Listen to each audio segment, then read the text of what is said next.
Welcome everyone. स्वागत है आपका हमारे चैनल सिद्धार्थ मित्र एसबी में। हम बाल केंद्र शिक्षा का टॉपिक कंप्लीट कर चुके हैं। अब उसके हम एमसीक्यू क्वेश्चन करेंगे। जैसे कि हमने एक सीरीज स्टार्ट की है जिसमें हम रोज एमसीक्यू क्वेश्चन करते हैं। जो टॉपिक हम कंप्लीट कर चुके हैं, जो थ्योरी हम कंप्लीट कर चुके हैं, थ्योरी वाला पार्ट, उसके हम एमसीक्यू क्वेश्चन करते हैं जिससे आपकी प्रैक्टिस भी होती रहे और आपका अच्छे से अभ्यास हो जाए, क्योंकि आपका जो एग्ज़ाम है वो ऑब्जेक्टिव ही होना है।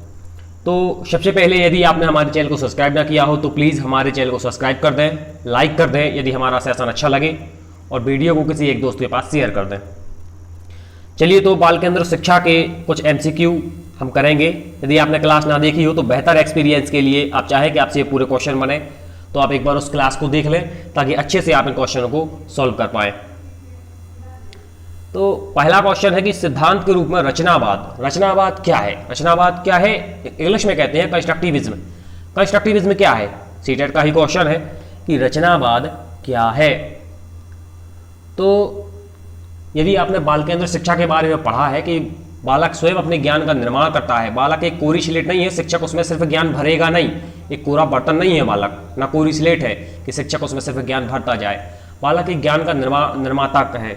बालक खुद ज्ञान का निर्माण करता है अपने आप से। एनसीएफ 2005 भी यही कहती है कि बालक अपने ज्ञान का निर्माण स्वयं ही करता है। कंस्ट्रक्टिविज्म भी यही कहता है कि बालक अपने ज्ञान का निर्माण स्वयं करता है। तो कौन सा ऑप्शन ऐसा है जो बताता है कि बालक अपने ज्ञान का निर्माण स्वयं करता है?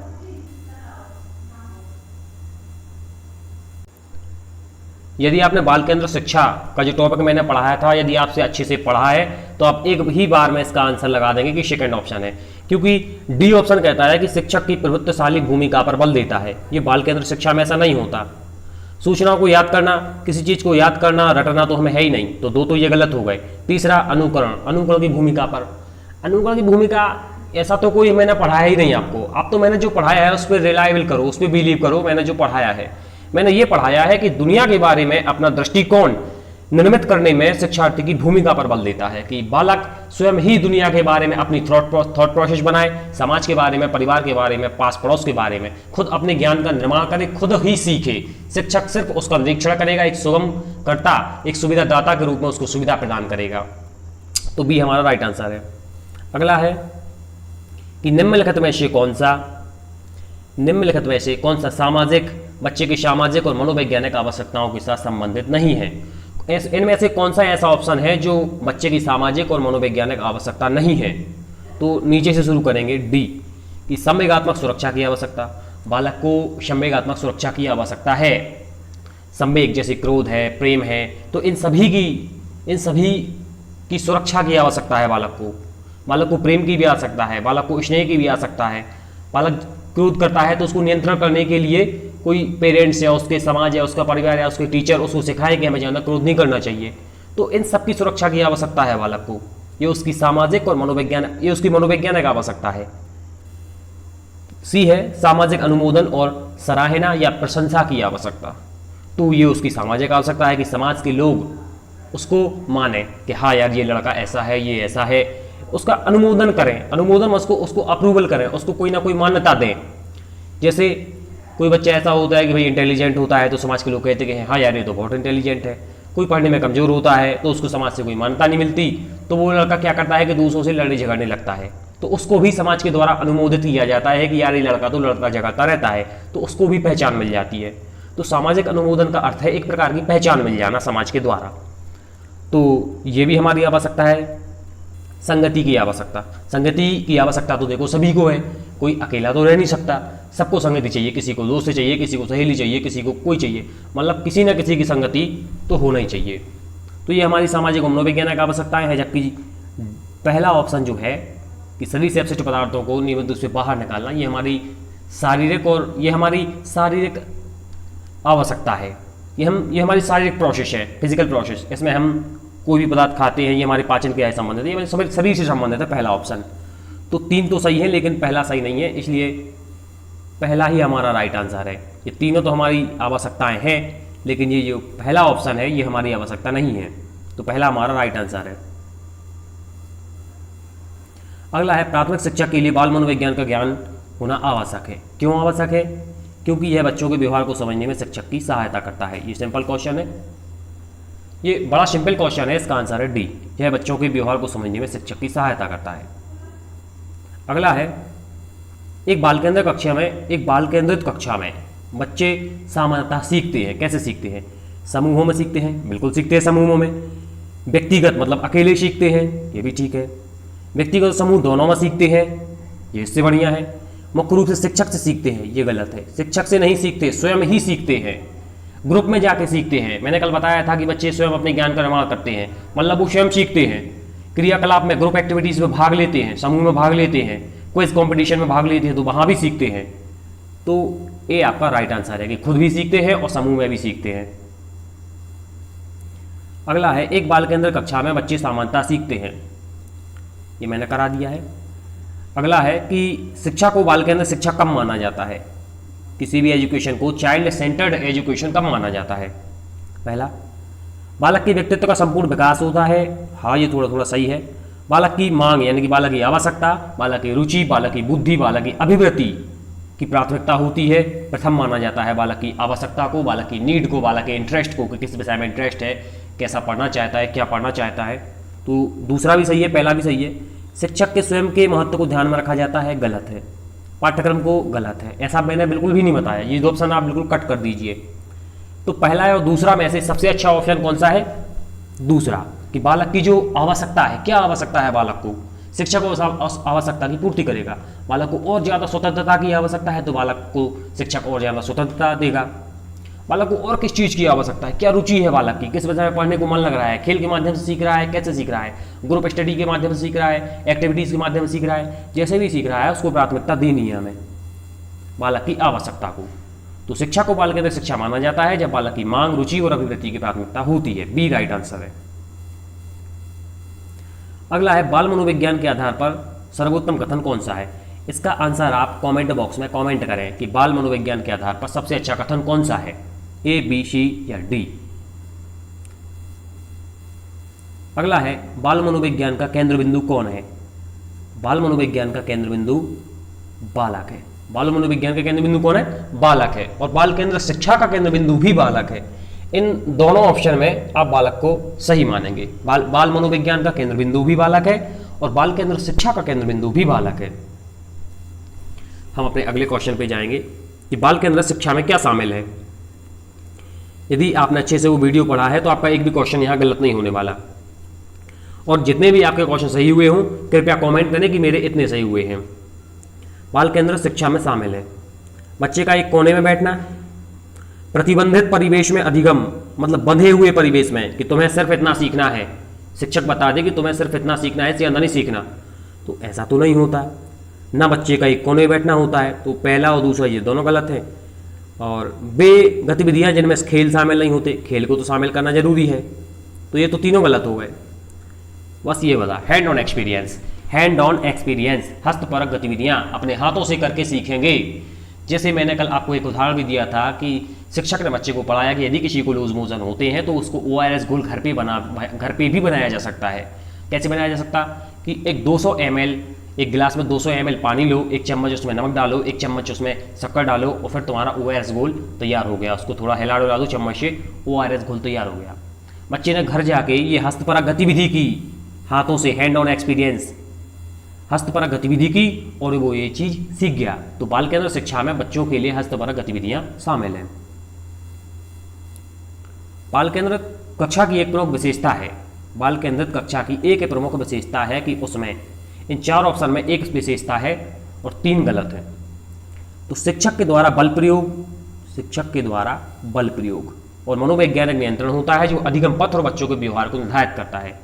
तो शिक्षक को बल प्रयोग नहीं करना है, ना शिक्षक को बच्चों के व्यवहार को निर्धारित करना है। बच्चे स्वयं अपने ज्ञान के निर्माता है, स्वयं अपनी स्वतंत्रता से सीखेंगे। शिक्षक को सिर्फ मार्गदर्शन करना है, उनको सुविधा प्रदान करनी है, एक सुगमकर्ता के रूप में शिक्षक को भूमिका निभानी है। तो बल प्रयोग तो नहीं होना, इसलिए पहला तो हो गया देखो आपका गलत, क्योंकि बल प्रयोग किया है और शिक्षक निर्धारित कर रहा है। शिक्षक को नहीं निर्धारित करना कितना सीखना है, वो खुद सीखेंगे, वो खुद निर्धारित करेंगे। दूसरा है कि शिक्षक बच्चों के लिए व्यवहार के समरूप तरीकों को निर्धारित करता है, जब वे उसका पालन करते हैं उन्हें उपयुक्त पुरस्कार देता है। तो आपको याद होगा कि ना मैंने पुरस्कार के बारे में बताया था जब मैंने क्लास ली थी, और ना मैंने ये बताया था कि शिक्षक बच्चों के लिए व्यवहार को निर्धारित करता है। बच्चे स्वयं निर्धारित करते हैं अपने व्यवहार को कि कैसे करना है। तो 2 तो आपके गलत हो गए। तीसरा है शिक्षक की भूमिका ज्ञान को सीखने के लिए उसे प्रस्तुत करना है, शिक्षार्थियों का मानक मानदंडों का आकलन करना है। ऐसा भी मैंने कुछ नहीं बनाया कि कोई मानक मानदंड होंगे, कुछ नियम होंगे, उनको बच्चा मानेगा। कोई नियम नहीं है, बच्चा स्वतंत्र है। डी आपका राइट आंसर है कि शिक्षक के मार्गदर्शन में शिक्षक सिर्फ मार्गदर्शन देगा, रास्ता दिखाएगा, और शिक्षार्थियों को अपनी स्वयं की समझ का निर्माण करने के लिए रिस्पॉन्सिबल बनाया जाएगा। डी आपका राइट आंसर है। यदि आपने क्लास देखी है, अच्छे से देखी है, 2 बार देखी है, तो आपका एक भी क्वेश्चन गलत नहीं होने वाला। 23 है कि निम्नलिखित में से कौन सी स्थिति बाल केंद्रित कक्षा कक्ष को प्रदर्शित कर रही है। एक कौन सी ऐसी सिचुएशन है जो बता रही है कि शिक्षा बाल केंद्रित है इस स्कूल में। पहला, एक कक्षा जिसमें शिक्षिका नोट लिखा देती है और शिक्षार्थियों से उन्हें याद करने के लिए कहती है। तो याद करने के लिए तो मैंने नहीं बताया बाल केंद्रित शिक्षा में, तो पहला तो यही गलत हो गया।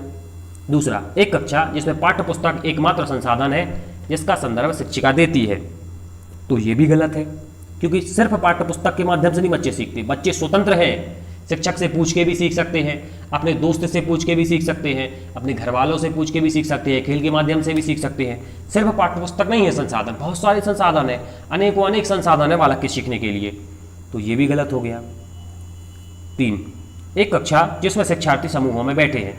30 बच्चों की कक्षा है, 6 बच्चों के 5 समूह हैं, सब लोग विद्यार्थी आपस में पढ़ रहे हैं, शिक्षक ने सवाल सॉल्व करने दे दिए और वो सवालों को सॉल्व कर रहे हैं। शिक्षिका बारी बारी से प्रत्येक समूह में जा रही है और चेक कर रही है कि किसने कितना सवाल कर लिया, किसको कहाँ प्रॉब्लम हो रही है और कौन कैसे सीख रहा है। ये बाल केंद्रित शिक्षा को दर्शाता है। तो शी आपका राइट आंसर है, शी राइट आंसर है। अगला है 24, बाल केंद्रित शिक्षा शास्त्र का अर्थ क्या है। बाल केंद्रित शिक्षा शास्त्र का अर्थ क्या है। चाइल्ड सेंटर्ड पेडागोजी, इसका अर्थ क्या है। इसका सीधा सा आंसर है, सरल क्वेश्चन है कि बच्चों के अनुभवों और उनकी आवाज़ को प्रमुखता देना, बच्चों के अनुभवों को और उनकी आवाज़ को प्रमुखता देना, कि हाँ तुम बोल सकते हो और तुम अपने अनुभव भी बता सकते हो।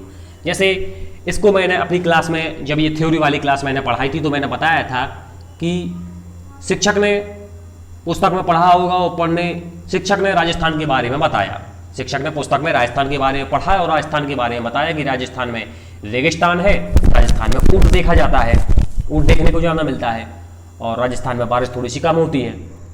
तो एक राजस्थान का ही बच्चा बैठा था, तो उसने, वो राजस्थान का ही रहने वाला था, तो शिक्षक को उसने बताया, शिक्षक को बच्चे ने बताया कि नहीं सर, राजस्थान में भेड़ बकरियां भी रहती हैं ऊंट के साथ साथ, और राजस्थान में पूरा रेगिस्तान नहीं है। शिक्षक ने बताया कि रेगिस्तान है राजस्थान में पूरे में, तो पूरे में रेगिस्तान नहीं है, कुछ जगह पे पश्चिमी राजस्थान में रेगिस्तान है और बाकी जगह पे नॉर्मल है, खेती होती है और पानी यहाँ थोड़ा सा कम होता है, लेकिन पूरे में रेगिस्तान नहीं है, खेती होती है, पूरे में ऊँट नहीं रहते, भेड़ बकरियाँ भी रहती हैं।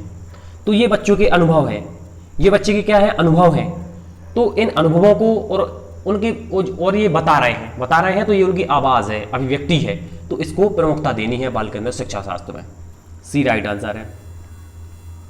अगला है मनोविज्ञान का शिक्षा के क्षेत्र में सबसे बड़ा योगदान है बाल केंद्रित शिक्षा। डी राइट आंसर है। शिक्षण से अधिगम पर बल देने वाला परिवर्तन क्या हो सकता है। शिक्षण से अधिगम पर बल देने वाला परिवर्तन क्या हो सकता है, मतलब शिक्षण से सिखाने पर। पहले शिक्षण किया जाता था, लेकिन अब स्कूलों में सिखाया जाता है बच्चों को, सिर्फ पढ़ाया नहीं जाता। शिक्षण का मतलब होता है पढ़ाना, टीचिंग करना। अब सिर्फ टीचिंग नहीं कराई जाती, अब लर्निंग कराई जाती है, बच्चों को सिखाने पर जोर दिया जा रहा है। और बाल केंद्र शिक्षा में तो ज़्यादातर सीखने पर ही जोर दिया जाता है, और सीखेगा बच्चा, शिक्षक नहीं उसको सिखाएगा, बच्चा सीखेगा अपने आप। शिक्षक उसका मार्गदर्शन करेगा, उसका निरीक्षण करेगा। तो रटने को प्रोत्साहित करके नहीं, रटने को प्रोत्साहित करके हम कैसे उसको सिखा सकते हैं। परीक्षा के परिणामों पर केंद्रित होकर कि रिजल्ट जो आएगा उस पर केंद्रित होकर हम उसको सिखाएंगे कि हम रटाते जा रहे हैं कि वार्षिक परीक्षा में उसके 100 में से 100 नंबर आ जाए, तो ये भी गलत है। मैंने ऐसा बिल्कुल भी नहीं बताया। अग्र शिक्षण की तकनीक अपनाकर, यह भी गलत है। सबसे अच्छा है बाल केंद्रित शिक्षा पद्धति अपनाकर बच्चे को स्वयं अपने ज्ञान का निर्माण करने दो, बच्चों को स्वयं अपने आप सीखने दो, स्वतंत्रता का माहौल दो, आपसी अपने साथ वाले बच्चों से सीखने दो, शिक्षक से सीखने दो, प्रिंसिपल से सीखने दो, अपने घर में आस पड़ोस के बच्चे सीखने दो, माता पिता से सीखने दो, स्वतंत्र है वो सीखने के लिए। तो बाल केंद्रित शिक्षा पद्धति अपनाकर शिक्षण से अधिगम पर बल देने वाला परिवर्तन हो सकता है। लास्ट 2 क्वेश्चन है, एक 39 है और एक 40 है। तो यदि आप बच्चों को सिखाना चाहते हैं तो बच्चों से सीखिए। यदि आप बच्चों को सिखाना चाहते हैं तो बच्चों से सीखिए। यह इशारा करता है, यह इशारा करता है बाल केंद्रित शिक्षा की ओर। जैसे उस टीचर को नहीं पता था, क्योंकि टीचर राजस्थान नहीं गया था, उसने सिर्फ किताब में राजस्थान के बारे में पढ़ा था। तो अब टीचर को उस बच्चे ने सिखाया कि नहीं सर, पूरे जो रेगिस्तान जो है वो पूरे राजस्थान में नहीं है, राजस्थान के कुछ भाग में रेगिस्तान है, और ऊंट भी पूरे भाग में नहीं है, कुछ भाग में है, वहाँ की पेड़ बकरियाँ भी हैं और खेती भी होती है। तो ये बच्चे ने उस टीचर को सिखाया। तो यदि आप बच्चों को सिखाना चाहते हैं तो बच्चों से सीखिए। यह इशारा करता है बाल केंद्रित शिक्षा की ओर। ये बहुत अच्छा क्वेश्चन है, और यदि मैंने जो एग्जाम्पल दिया है आपको अच्छा लगा हो तो प्लीज़ कमेंट करें, ताकि मुझे भी मोटिवेशन मिले और मेरा भी कॉन्फिडेंस बिल्ड हो, ताकि मैं आपको और अच्छी से अच्छी क्लास लाता रहूं। और यदि अभी मैं सोच रहा हूं कि अभी मैं ये 10 टॉपिक फिनिश होने के बाद मैं हिंदी व्याकरण शुरू करूं या एनवायरमेंटल स्टडीज़ शुरू करूं। तो आप लोग कमेंट में बताइए मुझे, क्या मैं EVS पढ़ाऊँ या हिंदी व्याकरण पढ़ाऊँ, EVS या हिंदी व्याकरण। जो कमेंट ज़्यादा होंगे मैं वो विषय पढ़ाऊँगा। तो आप कमेंट करें और प्लीज़ कमेंट करें। नेक्स्ट है, बच्चों में ज्ञान की रचना करने और अर्थ का निर्माण करने की क्षमता होना। मतलब यही है कि बच्चे स्वयं अपने ज्ञान का निर्माण करें, बच्चे स्वयं अपने ज्ञान का निर्माण करें। इस संबंध में एक शिक्षक की क्या भूमिका है? ये क्वेश्चन मैंने आपसे पूछा भी था, लेकिन ज़्यादातर लोगों ने शायद इसका आंसर नहीं दिया है। तो सुगमकर्ता होगा। सुगमकर्ता मतलब चीज़ों को सरल बनाने वाला। सुगमकर्ता जो चीज़ों को सरल बनाए वो होता है सुगमकर्ता। तो शिक्षक चीज़ों को सरल बनाएगा बच्चों के लिए, तो सुगमकर्ता है। सुविधादाता, जो बच्चों को सुविधा प्रदान करता है, सुविधादाता है। इसके बाद क्या है? फैसिलिटेटर है, यानी कि सुविधादाता है, सुगमकर्ता है, चीज़ों को सरल बनाने वाला है। सहयोगी है, उसका सेवक है। एक फ्रोबेल ने कहा है कि भाई एक तुम एक माली की तरह हो। शिक्षक को एक माली बताया है, और बच्चे को एक पुष्प बताया है, स्कूल को एक गार्डन बताया है कि पुष्प के जैसा उसका तुम्हें केयर करनी है। तो सुगमकर्ता की भूमिका है शिक्षक की बच्चों के ज्ञान के निर्माण में। तो इस प्रकार ये हमारा टॉपिक फिनिश्ड होता है। और यदि मैंने जो मैंने क्वेश्चन पूछे हैं उनका आंसर आप कमेंट करें, और मैंने हिंदी व्याकरण और एनवायरमेंटल स्टडीज़ कि मैं क्या पढ़ाऊँ ये भी पूछा है, तो इसका भी कमेंट करें, ताकि अगली क्लास मेरी EVS या हिंदी व्याकरण में से कोई एक होगी। और ये हमारी वीडियो का अंत है, और हम अगले टॉपिक में मिलते हैं प्रोग्रेसिव एजुकेशन के साथ।